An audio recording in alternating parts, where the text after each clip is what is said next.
Hello, everybody. It's George from Ireland. So welcome back to the channel again. So this is about Evan Gershkovich, free Evan Gershkovich. So Gershkovich, how old is he now? 33, if I got that right. Perhaps ironically, he was born the year of the dissolution of the Soviet Union. Born in New York to Russian immigrant parents. I think they were American citizens by that stage. So he's a Russian American, but he said he grew up speaking English, not knowing that much Russian. Went to University of the United States at Bowdoin College in Maine. I've driven past it, curiously enough. Anyway, and then he was a journalist in the United States. He moved to Moscow, spent at least 6 years there, working for the Wall Street Journal in the end, various other publications, and mastering the Russian language. Uh, so it was over a year ago, 16 months ago, when he was doing a story in Yekaterinburg. That's about 500 miles east of Moscow. And that's where the imperial family, the Romanovs, were all murdered in 1918. The anniversary is just the other day, 17th of July. And he was doing a story there where he was arrested by the Russian Federal Security Service. That's their internal secret police tasked with oppressing the population as well as catching foreign spies. Now, in Putin's world, spy and journalist is the same thing, really. But yeah, journalists do go around asking questions. No surprise, because they have to find out things and then publish the material. So it is ludicrous to think he was a spy, and evidence hasn't been presented. The trial was in camera, and so on. So he's not had due process. It's been a grossly unfair trial. But these days, that's part of the course in Russia. And in fairness, other countries, they occasionally have trials in secret, but that's very unusual, for national security considerations. The CIA, one of the few covers they're legally prohibited from using is that of a journalist. Now you might say, well, come on, the CIA break the law, or they break the law all the time. They're going to say we never use journalists precisely because they do use journalists, because journalists have got some sort of excuse to go places and ask questions. Now there's a major tank factory in Yekaterinburg, and the speculation that he might have asked the workers what it's like to take the temperature there, things like that. I think there might have a Wagner private military company based there, but really he's a hostage. Not that they're going to kill him, I don't think. I could be mistaken. They had a moratorium of the death penalty since the late 90s. Obviously, they just murder people without any judicial process in Russia or abroad, peaceful dissidents. But he's too precious because he's regarded as a tradable asset. They want to exchange him from others. And Putin's even said it. He said that publicly, Gershkovich could be exchanged for a Russian guy. I forgot his name. Is it Vadim Krasky? Who's in Germany, who was convicted of the murder of a Chechen, ethnic Chechen, who was a Georgian citizen in Berlin a few years ago. Who the guy, he had a false passport, false identity. The Russian agent who committed the murder in the middle of Berlin in broad daylight, threw his gun in the bushes or something like that. I mean, just typical Keystone Cops tradecraft by the SVR, maybe not the SVR, probably the GRU, Glavania Razvedka Upravlenia, which is main intelligence administration. That's intelligence, military intelligence, and they do have a very military attitude. Kill the enemy, and they're totally unsubtle.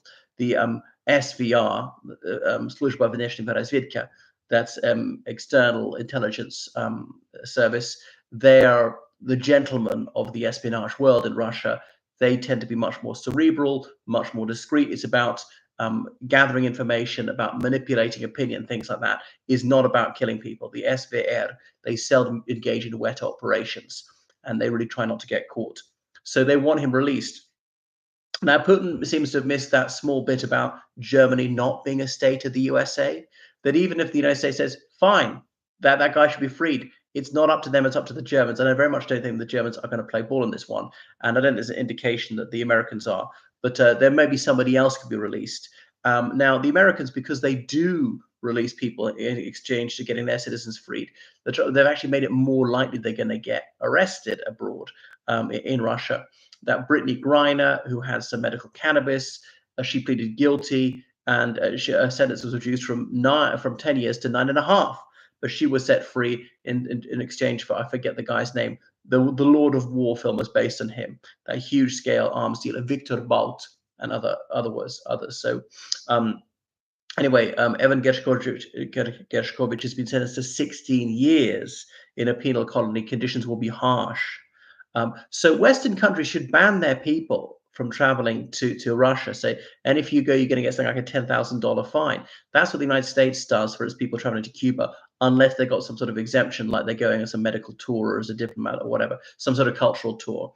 Because the point is, a lot of them are going to be arrested and thrown into the slammer. And there's political pressure, demand to get these people freed. And you're going to do that by freeing Russian criminals abroad, terrorists, whatever, those breaking sanctions. And obviously, Western countries are not going far enough on this. I mean, some Russians abroad have been caught selling dual use items to Russia, which had a military application, getting sentenced to several years. It's not long enough. It's going to be several decades as a real deterrent. So um, Putin goes back to the old KGB attitude. We never leave a man behind. If you get caught assassinating someone abroad or whatever, you get a long jail sentence. We will get you home. It may take us several years, but we will get you home. We'll exchange you for somebody else. But obviously, there are very few Western spies in Russia because it's such a police state. It's almost impossible to spy. They're surveilling everywhere, 24/7, 360-degree surveillance.